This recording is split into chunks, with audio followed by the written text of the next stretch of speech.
നമസ്കാരം. നമുക്കറിയാം, സർക്കാർ സബ്സിഡികളും അതോടൊപ്പം തന്നെ ആനുകൂല്യങ്ങളും ലഭിക്കുന്നതിനായിട്ട് unique identification authority of India Aadhaar നിർബന്ധമാക്കിയിരിക്കുകയാണ്.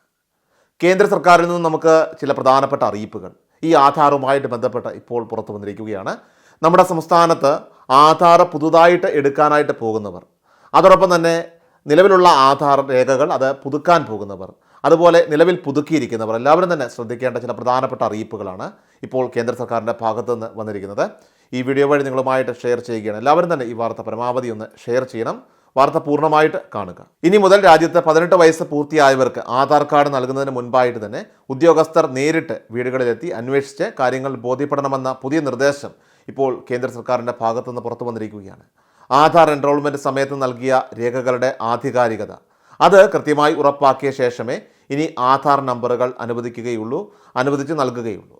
ഇതിനായിട്ട് തദ്ദേശ സ്ഥാപന സെക്രട്ടറി, വില്ലേജ് ഓഫീസർമാർ എന്നിവരെയാണ് നിയോഗിച്ചിരിക്കുന്നത്. വ്യാജ ആധാർ രേഖകൾ വിതരണം ചെയ്യുന്നില്ലെന്ന് ഉറപ്പാക്കാനായിട്ടാണ് ഈ ഒരു പുതിയ പരിഷ്കാരം ഇപ്പോൾ കൊണ്ടുവരുന്നത്. മാത്രമല്ല, അപേക്ഷിക്കുന്ന ഘട്ടങ്ങളിൽ ഈ വിവരങ്ങളെല്ലാം തന്നെ കേന്ദ്ര സർക്കാരിൻ്റെ പോർട്ടലിലേക്കാണ് എത്തുക.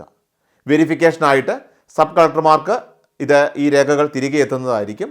സബ് കളക്ടർമാരാണ് ഇത് വില്ലേജ് ഓഫീസർമാരും അതോടൊപ്പം തന്നെ തദ്ദേശ സ്വയംഭരണ സ്ഥാപന സെക്രട്ടറിമാരുമായിട്ട് ചേർന്നുകൊണ്ട് ഫീൽഡ് ലെവൽ പരിശോധനകൾ, വെരിഫിക്കേഷനൊക്കെ നടത്തിക്കൊണ്ട് ഈ റിപ്പോർട്ട് തിരികെ സമർപ്പിക്കേണ്ടതായിട്ടുള്ളത്.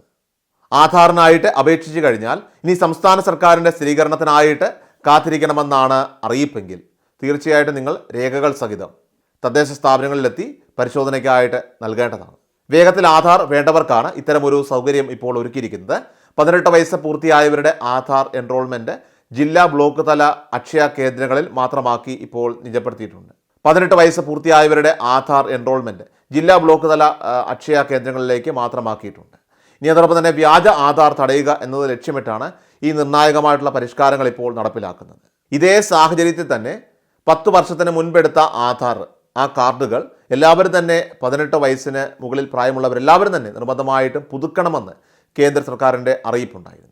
വ്യക്തിഗത ആനുകൂല്യങ്ങൾ അത് കൃത്യമായി യഥാർത്ഥ ഗുണഭോക്താവിന് തന്നെയാണ് ലഭിക്കുന്നതെന്നും അതോടൊപ്പം തന്നെ ഈ വ്യക്തിഗത വിവരങ്ങൾ അത് വളരെ കൃത്യതയോടുകൂടി സൂക്ഷിക്കുന്നതിൻ്റെയൊക്കെ ഭാഗമായിട്ടാണ് ഇപ്പോൾ ഈ ഒരു പുതുക്കൽ സംവിധാനം കേന്ദ്ര സർക്കാർ ക്രമീകരിച്ചിരിക്കുന്നത്. ഇത് നമ്മുടെ വീടുകളിൽ ഇരുന്നുകൊണ്ട് തന്നെ നമുക്ക് സ്മാർട്ട് ഫോണുകൾ ഉപയോഗിച്ച് പുതുക്കാൻ സാധിക്കും.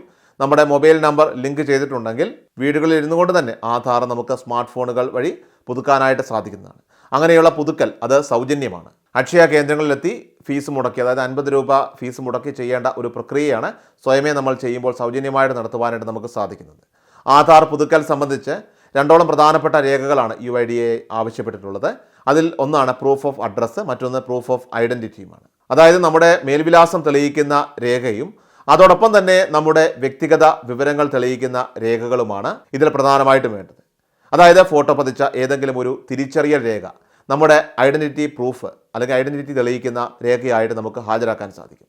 ഉദാഹരണമായിട്ട് നമ്മുടെ പാൻ കാർഡ്, അതുപോലെ തന്നെ പാസ്പോർട്ട്, ഡ്രൈവിംഗ് ലൈസൻസ് തുടങ്ങിയ ഫോട്ടോ പതിച്ച രേഖകൾ നമുക്ക് ഇത്തരത്തിൽ ഹാജരാക്കിയാൽ ഈ ഒരു വെരിഫിക്കേഷൻ പൂർത്തിയാക്കാം. ഇനി രണ്ടാമതായിട്ട് മേൽവിലാസം തെളിയിക്കുന്ന രേഖകളാണ് ഹാജരാക്കേണ്ടത്. അപ്പോൾ അത്തരത്തിൽ മേൽവിലാസം തെളിയിക്കുന്ന രേഖകളെന്ന് പറയുമ്പോൾ അതിൽ നമ്മുടെ റേഷൻ കാർഡ് ഉൾപ്പെടുന്നുണ്ട്, അതുപോലെ തന്നെ SSLC സർട്ടിഫിക്കറ്റ്, വീടിൻ്റെ കറണ്ട് ബില്ല്, അതുപോലെ തന്നെ ടെലിഫോൺ ബില്ല് തുടങ്ങിയവയൊക്കെ തന്നെ ഹാജരാക്കാവുന്നതാണ്. ഇനി അതോടൊപ്പം തന്നെ ആധാറിൽ ഫോൺ നമ്പർ ചേർക്കാനുള്ളവർക്ക് ചേർക്കാനും സാധിക്കും. അതുപോലെ തന്നെ മേൽവിലാസം തിരുത്തൽ എത്ര തവണ വേണമെങ്കിലും നമുക്ക് വരുത്താൻ സാധിക്കുന്നതാണ്. എന്നാൽ പേരിലെ തിരുത്തലുകൾ 2 പ്രാവശ്യം മാത്രമാണ് അനുവദിക്കുക. ഇനി 2ൽ കൂടുതൽ തവണ മാറ്റങ്ങൾ വരുത്തേണ്ട സാഹചര്യം ഉണ്ടായാൽ അത് ഗസറ്റിൽ പബ്ലിഷ് ചെയ്ത് ഉൾപ്പെടെയുള്ള കാര്യങ്ങൾ ആവശ്യപ്പെടുന്നതാണ്. ആദ്യകാലത്ത് നമുക്കറിയാം, മേൽവിലാസ തിരിച്ചറിയൽ രേഖകളിലെ ആ വിവരങ്ങളൊക്കെ തന്നെ അടിസ്ഥാനമാക്കി ഓൺലൈനിൽ ചേർക്കുക മാത്രമാണ് ചെയ്തിരുന്നത്. അതുകൊണ്ടാണ് ഓരോ 10 വർഷത്തിലും നമ്മുടെ ബയോമെട്രിക് ഡാറ്റ നമ്മളെല്ലാവരും തന്നെ സ്വമേധയെ അപ്ഡേറ്റ് ചെയ്യേണ്ടത് നിർബന്ധമാക്കിയിരിക്കുന്നത്. ബയോമെട്രിക്, ഡെമോഗ്രാഫിക്സ്, അതുപോലെ പ്രത്യേകിച്ച് നമ്മുടെ പഴയ ഫോട്ടോ, വിലാസത്തിലെ പൊരുത്തക്കേടുകൾ തുടങ്ങിയവയൊക്കെ തന്നെ നമുക്ക് അക്ഷയ കേന്ദ്രങ്ങൾ വഴി നേരിട്ടെത്തി കൃത്യമായിട്ടുള്ള രേഖകൾ സമർപ്പിച്ചും അതുപോലെ ബയോമെട്രിക് വെരിഫിക്കേഷൻ ഉപയോഗിച്ചുകൊണ്ട് തിരുത്തലുകൾ വരുത്തുവാൻ നമുക്ക് സാധിക്കുന്നതാണ്. എല്ലാവരും തന്നെ, എല്ലാ പൊതുജനങ്ങളും ഈ പ്രധാന അറിയിപ്പ് മനസ്സിലാക്കിയിരിക്കുക. വാർത്ത പരമാവധി ആളുകളിലേക്ക് ഷെയർ ചെയ്യുക.